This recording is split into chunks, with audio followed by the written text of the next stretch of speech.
Weekly stock market update, everyone. I am not doing it as a webinar this week, only because I want to get home early, be with my wife and kid.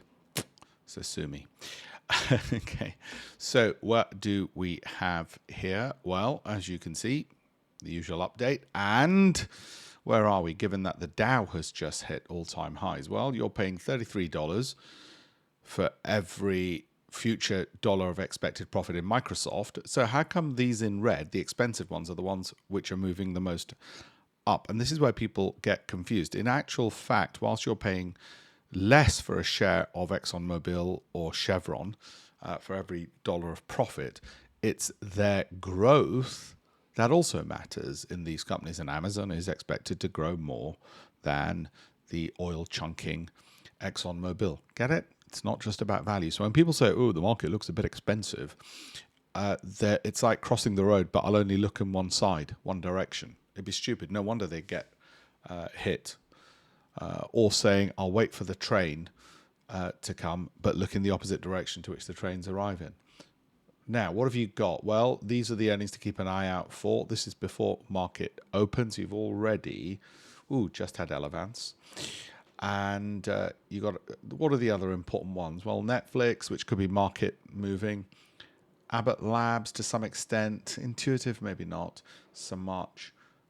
Who else could be market moving? American Express to a lesser extent. Really tends to be big names. So that's about it. And of course, Tuesday, 23rd July, Alphabet. That is huge. It's earnings season yet again. Seems to happen like every week almost. How are we on the sectors? How are they doing? That's the 0% line. You can see, of course, some sectors do incredibly well. Now, humans have a nature, a tendency to gamble.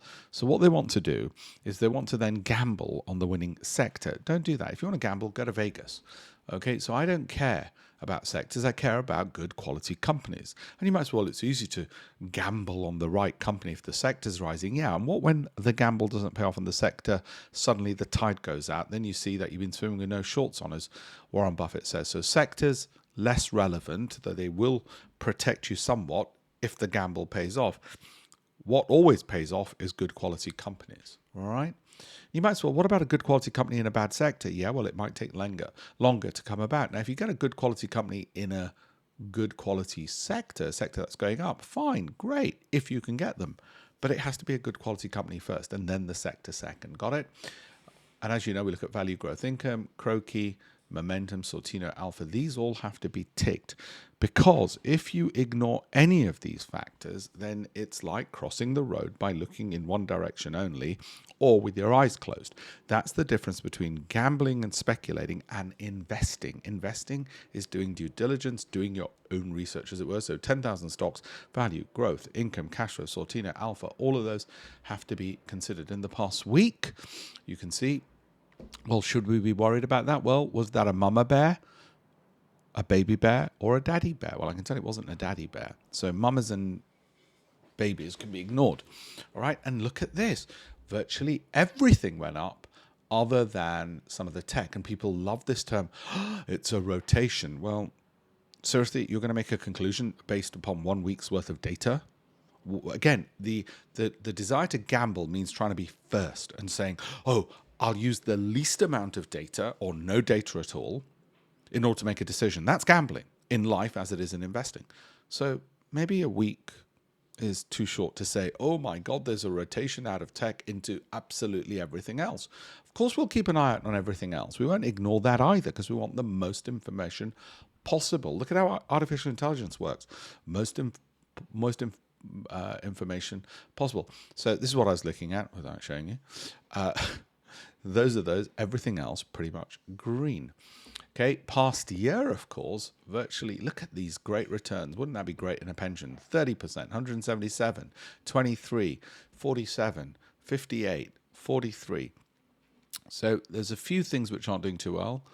Beverages, non-alcoholic, pretty much. And some of the auto manufacturers, not all of them, Tesla over the past year, still down. All right, we'll look and take a deep dive into some of these. ETFs, well, crypto over the past month, Leverage, still doing well, but highly risky. Don't do it. Do not do leverage because you have no idea what you're doing and you need to be a professional investor to do it, such as what I am. Markets year to date. NASDAQ is up 21%. Again, I will make the same point I make every single time. Delight, despair, delight. That's how the markets move. Those of you complaining that, oh, I got in February and now it's June, February to June, I didn't see a gain and yet everybody else was over here and they're on 21%. Well, that's because you didn't have a time machine to start in January, but it'll all come out in the wash over the long term. So in the short term, you will have periods where you've got 0% and everybody's winning, a bit like game of Monopoly. They're all ahead. I'm being left behind. Why? Well, it just happened you started in February, March. Or April, or May, or June. Okay, so sometimes that's what happens. Fine. Or you might say, wait a minute, I haven't got the stocks that went up, like Meta, Microsoft, Apple, Amazon, Alphabet, Novo Nordisk, Eli Lilly, Nvidia. Why aren't I going up? Well, because we chose maybe a more balanced, a broader bunch of stocks. That's why. So there's several reasons to be still patient and wait. Patient. Don't buy something and say, Alpesh, it's been 30 seconds and the stock hasn't moved. What's going on? It's not how it works. Similarly, we don't gamble on the sectors. These sectors are the ones which have been doing the best. You can see technology up 21%, communications up 20%, financials 16%. However, we pick the stocks in those. We didn't pick the sectors to try and gamble on those, although having said that, every single sector is now up. I mean, if even bloody real estate's up, it's looking a bit bubbly. Optimism about GDP, interest rates. Maybe a Trump presidency will mean pulling out of European wars. Who knows? Whatever it is, doesn't really matter.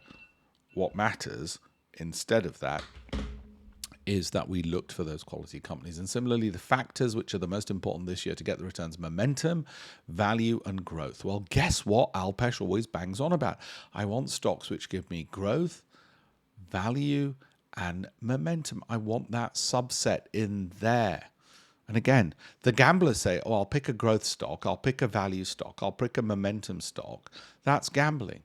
No, you want to filter till you've got quality, a bit like filtering water. Right? And that's a far better approach. Just use logic why that would be better. Markets over the past year, again, despair, delight. Despair, delight. It doesn't go up in a straight line. Those who think that 31% NASDAQ ride or 25% there went up in a straight line, they can't, well, they might need classes. Because look, February to, June, you had 0% there. Last year, from September till pretty much December, you had 0% in a year which gave you 31%. Got it? Look at that, stare at it, print it out. If it doesn't make sense that you don't get 6-month periods with 0% returns in years which give you 31%, then you're too impatient for the market and you should leave. And you should read the collected works of Warren Buffett. Top 10 350 largest UK companies over the past month. My birthday yesterday, Moonpig, business, went through the roof as a result, of course.